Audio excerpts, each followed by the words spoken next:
नेपाली राजनीतिमा अहिले नेकपा एमाले अत्यन्तै ठुलो धक्का बेहोर्नु परेको छ।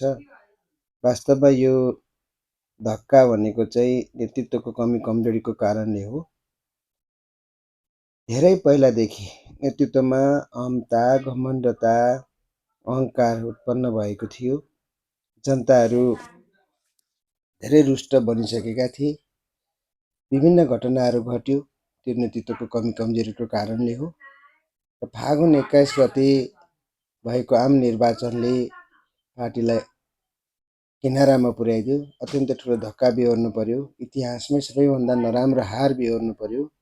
यसो हुँदा पनि नेतृत्वमा चेत खुलेको छैन। अहिले जनताले नेकपा एमालेको पुनर्गठन चाहेका छन्।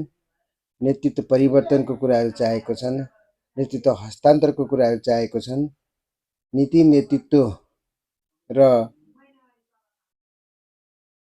कार्यशैलीमा परिवर्तन चाहेको छन्। यसलाई हेक्का राख्दै नेकपा एमालेको सचिवालयले परिवर्तनको बाटो अपनाउनेछ। आज झारो टार्नको लागि जहाँ अध्यक्षज्यूबाट जुन कार्यविभाजन, कार्य जिम्मेवारीको कुराहरू आइरहेको छ, यसमा अलमल नगरिकन अन्य शीर्ष नेताहरूले परिस्थितिलाई बुझेर पार्टीलाई पुनर्गठन गर्न, रिफर्म गर्न अग्रसरता लिनुहुनेछ। यदि यो भएन भने आगामी दिनमा नेकपा एमाले सोच्दै नसकेको परिणाम बेहोर्नु पर्नेछ। दुःखदायी अवस्था सिर्जना हुनेछ र नेपालमा कम्युनिस्ट पार्टीहरूको दुःखद अन्त्य हुनेसम्म आकलन गर्न सकिन्छ। त्यसकारण